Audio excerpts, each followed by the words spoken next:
Thank you very much, Professor Walsh, for the kind introduction. I hope my slides can be seen by everybody and everybody can hear me clearly. We can. Okay, very good. So in today's presentation, I'm going to address the many ways in lactose can interact with our body. But before I start talking about lactose, I first want to say something about milk because lactose and milk are so related. So let me see if I can advance my slides.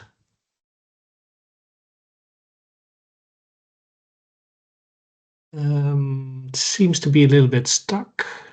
Just press insert. Here we go. Yeah, thank you very much.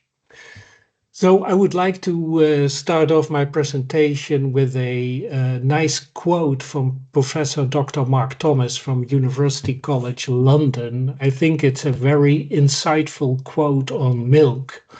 And he said, milk is one of the only foods that we are aware of that's produced with the intention of being consumed. Most other foods generally want to avoid being eaten. And interestingly, most milks of placental mammals contain lactose as the principal carbohydrate, which is really interesting because it shows us how strongly evolution has selected for lactose as being the carbohydrate in milks. So for that reason, lactose is also known as milk sugar. As Professor Loma already alluded to, it's a major component of milk in most mammals. For humans, for instance, it provides 40 to 50% of an infant's energy needs. The contents in bovine milk and human milk are 46 grams per liter and 70 grams per liter.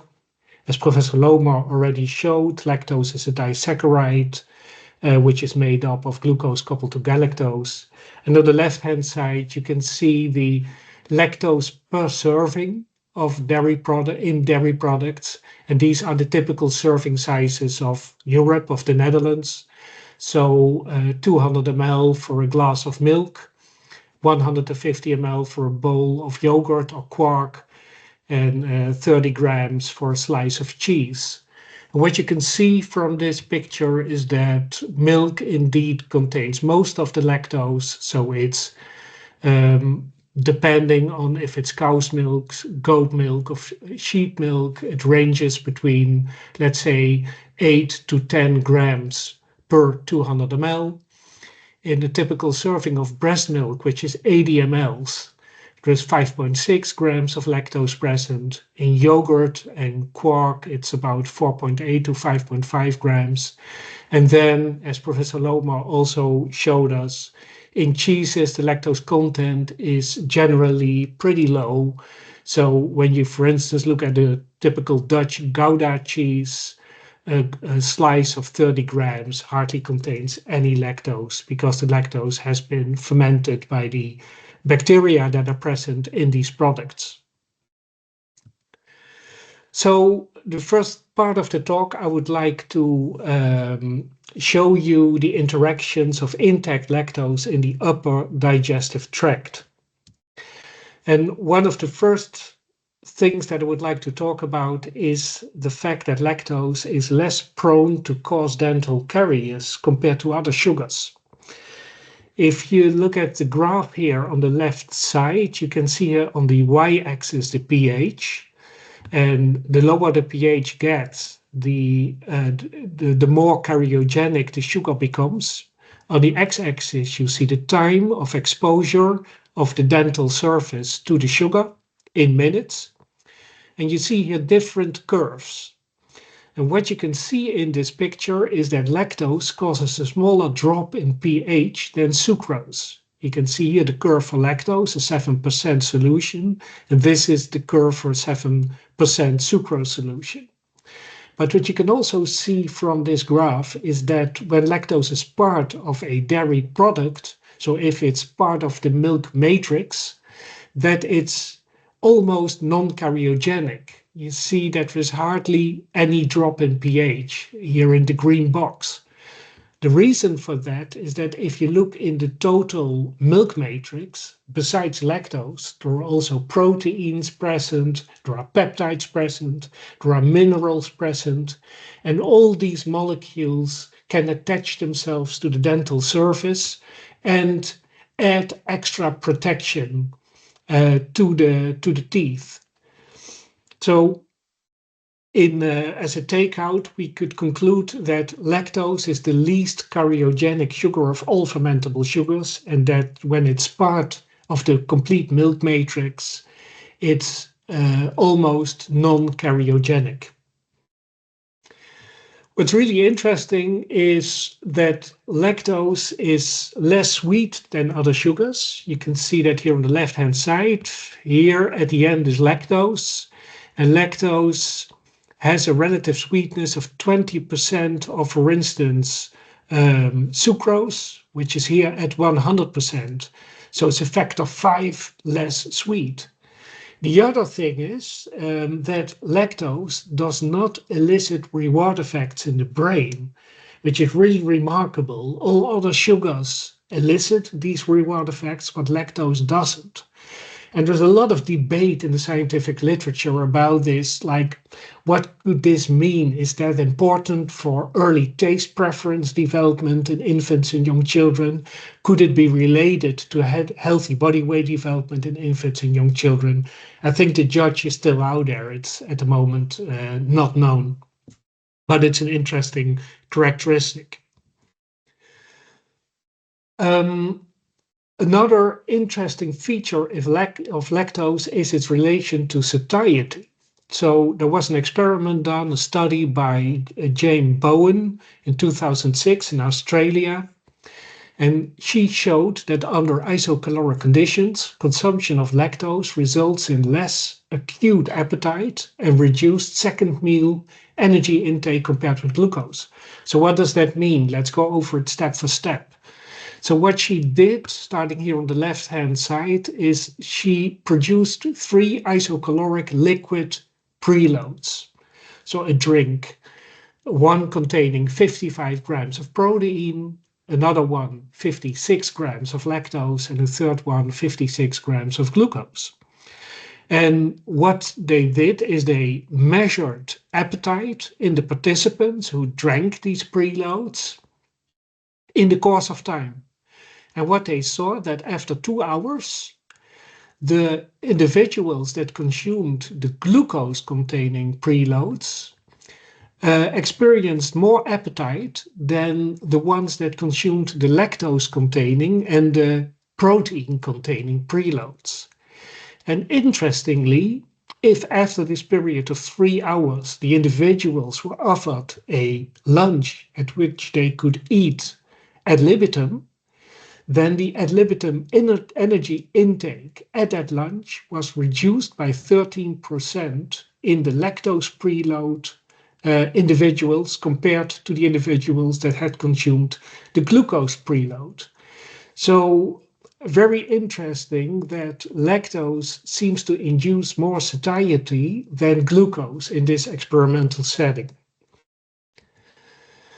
So then we shift to what happens with lactose further on in the digestive tract. So we already heard from Professor Lomer that lactose can be digested in the individuals that have the lactase enzyme expressed in sufficient quantities, or it can escape digestion, or the lactase enzyme has been downregulated.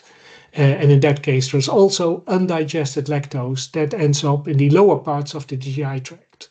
So let's look at digested lactose, but also at undigested lactose. And let's start with looking at digested lactose.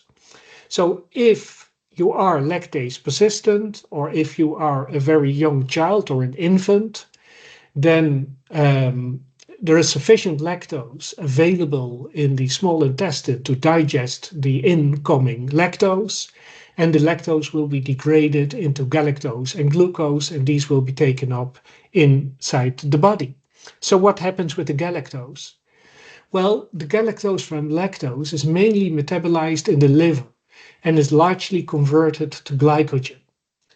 Liver glycogen represents a glucose reservoir, which is important for blood glucose homeostasis and energy provision.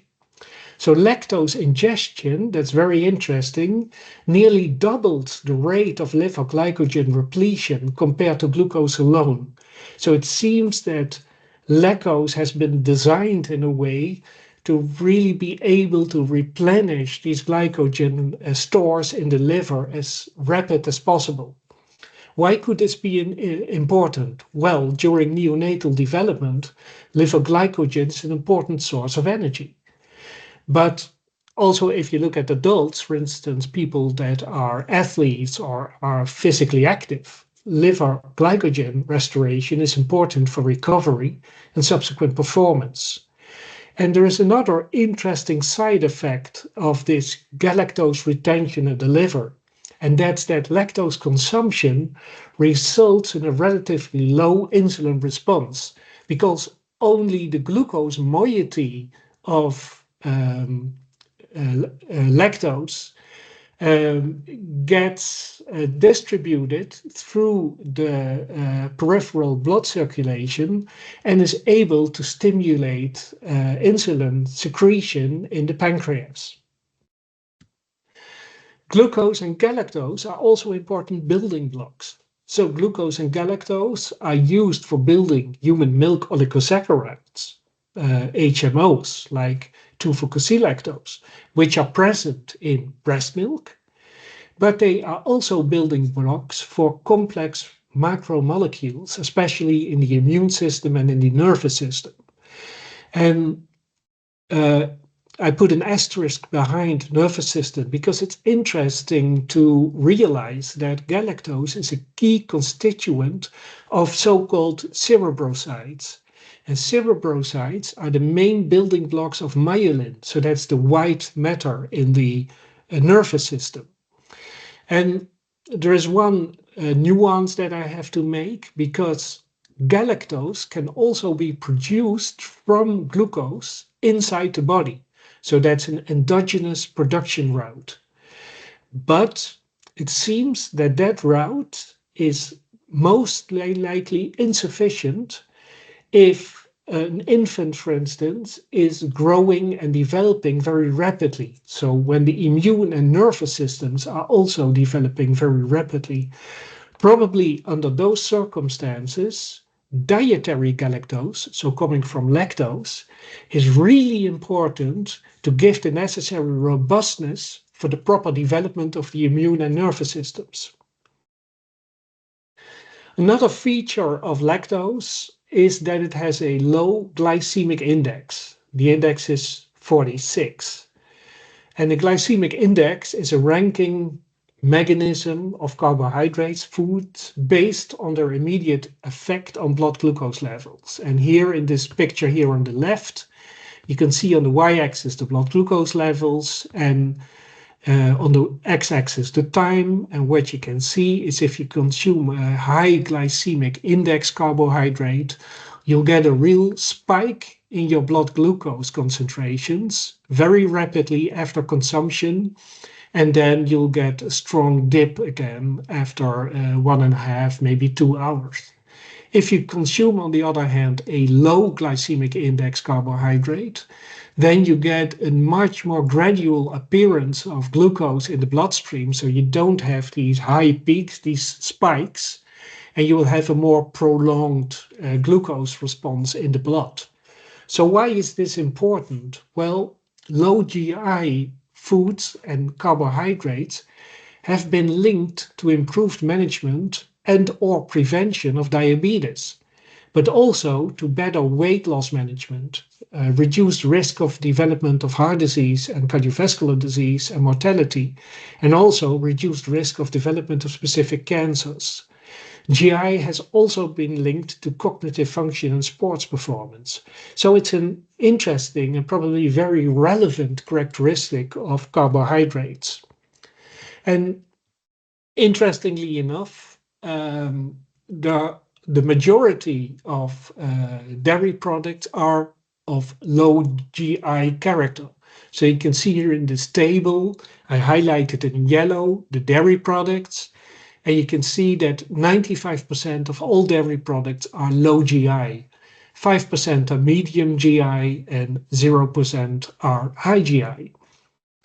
So to illustrate you the importance of glycemic index, I inserted this study in the deck as well.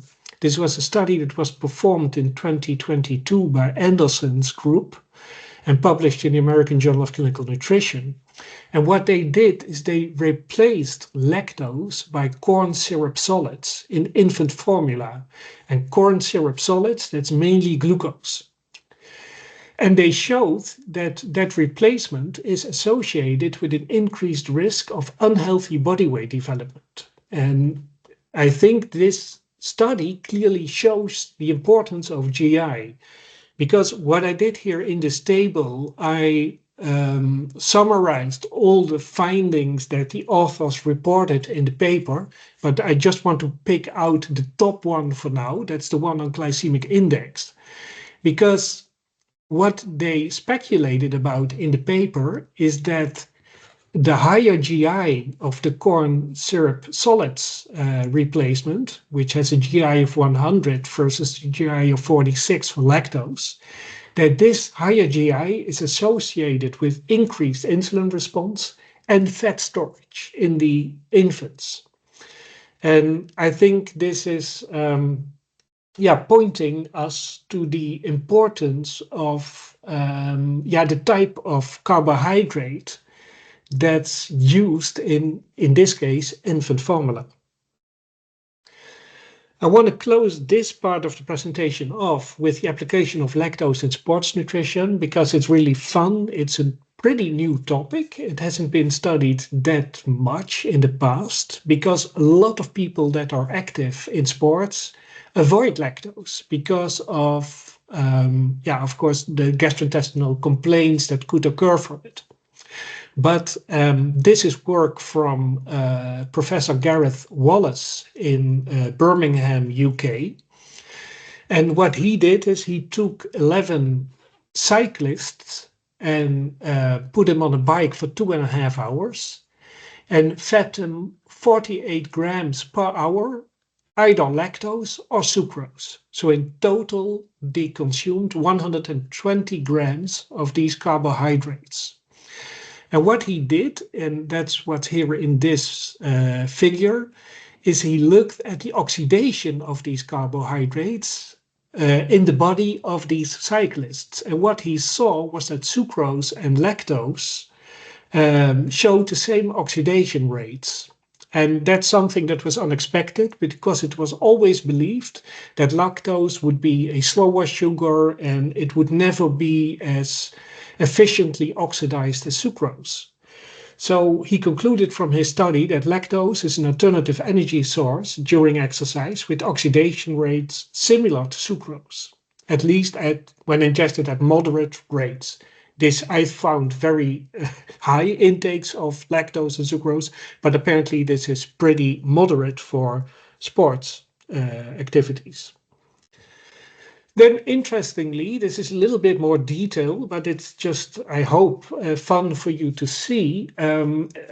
What I show you here is a picture from the publication in which they looked into a little bit more detail in which substrates inside the bodies of these cyclists were used for the production of energy. And what you can see here on the x-axis is the lactose condition, the sucrose condition, and the water control condition. And on the y-axis, you see the percentage that the different substrates contribute to total energy expenditure.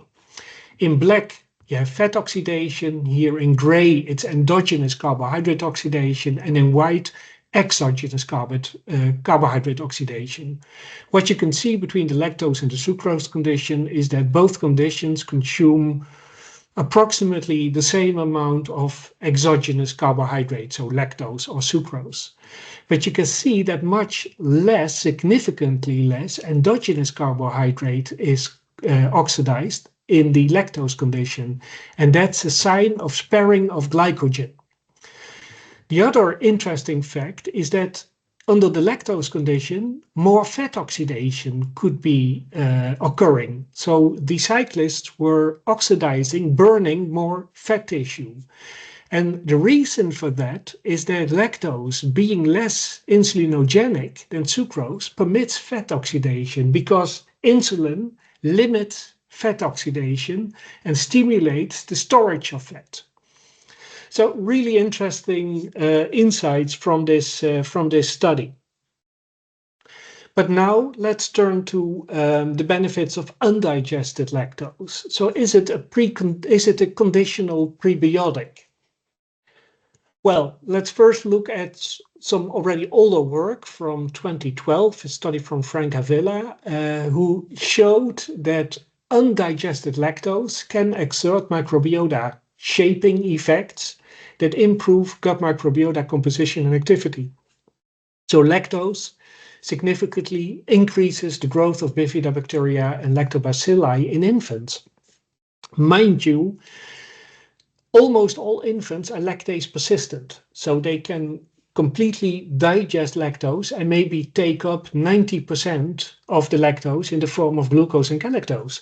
So what you see happening here is because of the 10% approximately of lactose that escapes digestion in these infants, and this 10% undigested lactose that ends up in the terminal ileum and proximal colon of these infants gives this shaping effect of the microbiota. And what you can see here in the blue bars, these are the breastfed infants. In the green bars, the lactose-fed infants. And in the more yellow bar, the no lactose-fed infants. And what you can see is that the lactose-fed infants get a microbiota that's much closer to the breastfed infants than the no lactose-fed infants. This is, by the way, an effect that also occurs in adults, and then, of course, especially in the lactase non-persistent ones. And that's a phenomenon that's associated with increased lactose tolerance and is called colonic adaptation. So lactose, undigested lactose interacts with the gut microbiota. It changes the composition, it changes the activity, but it also has an effect on mineral absorption in the digestive tract, and especially on calcium and magnesium. So there are two studies that I show on this slide. One is from Abrams, that's on the left. That's a study of calcium absorption in infants, and Abrams and his team was able to show that lactose-containing formula leads to a greater absorption of calcium than lactose-free. And there is a study by Greason et al., which showed that milk that contains lactose leads to greater calcium absorption than lactose-free milk in lactase-deficient adults. The mechanism here is that the lactose is fermented by the gut microbiota, that this leads to the production of short-chain fatty acids. Therefore, you get a drop in pH, you get more soluble minerals, and that leads to the increase in uptake. Then there was a very interesting study that came out last year in the United States by the group of Professor Quibin Qui, and he showed that milk intake variably influences risk of type 2 diabetes depending on lactase expression in the gut. So what did he do? Well, he looked at the global prevalence of lactase non-persistence worldwide.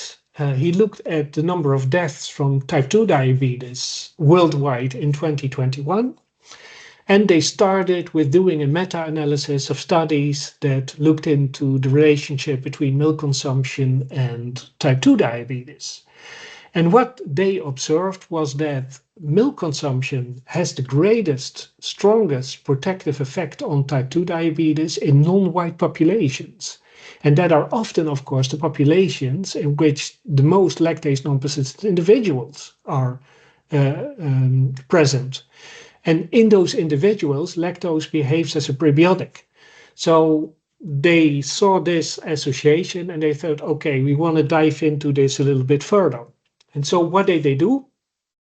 They conducted their study in a population of Hispanic people in the United States. In this Hispanic population, you have a 50-50 distribution of people that are lactase persistent and lactase non-persistent, so lactase deficient. And what they did is they studied this population, and what they found was that the individuals that were lactase deficient, the ones that had the highest milk intake had more bifidobacterium in their colons, had less Prevotella bacteria. And they also saw that the activity of the microbiota had been changed. So they saw an increase in indole propionate, that's a molecule that's produced by the gut microbiota. They saw an increase in beta-cryptoxanthin, and they saw a decrease in branched chain amino acids and bile acids. And they could link this in this publication to the decreased risk of type 2 diabetes that had been observed in these populations. So interestingly, they were able to show that there is a benefit when you're lactase non-persistent to have a little bit of lactose inflow into the lower parts of your gastrointestinal tract because of this prebiotic effect. So what happens? I try to illustrate it with this little graphic. So lactose flows into the small intestine. In the small intestine here with the red crosses, you can see that there is no lactase present. So the lactose will flow through, will end up in the colon. It will interact with the lactobacilli there and the bifidobacteria. They will increase in number and in activity. This is called colonic adaptation. They will produce indole propionate. By the way, they do it from tryptophan, an amino acid that's abundantly present in milk. And this indole propionate, through different mechanisms, it has an antioxidative characteristic by itself. It also increases GLP-1, so a hormone in the gut. And this can be linked to the decreased risk in type 2 diabetes. But okay, so for people that cannot digest lactose, still lactose can have a benefit, but what about undigested lactose and lactose intolerance? So just as a recap, a little bit of the presentation of Professor Lohmer, lactose deficiency is the same as lactase non-persistency, is lactose maldigestion, is lactose malabsorption, all terms that are equivalent, very confusing that there are so many terms. But they are all not exactly the same as lactose intolerance. And let me briefly explain. If you're an infant, almost all infants are lactase persistent until somewhere in their childhood, 33% due to a genetic change keep expressing lactase at the enzyme lifelong. That's what we call lactase persistence. And so these grow into older children and adults that can digest lactose lifelong. And 2/3 of these lactase persistent infants will grow into individuals that are lactase non-persistent, so they will shut off the production of the lactase enzyme in their guts and are not able to properly digest lactose. That's the condition we know as lactose maldigestion. If we focus on this group, then there is quite a big group that has no complaints because most people can consume 12 grams of lactose, so that's 1 glass of milk, in one sitting without complaints. That has also been confirmed by the European Food and Safety Authority, for instance, in Europe. There is a group, of course, that get complaints, and that's lactose intolerance. And yeah, the signs were already discussed by Professor Lohmer.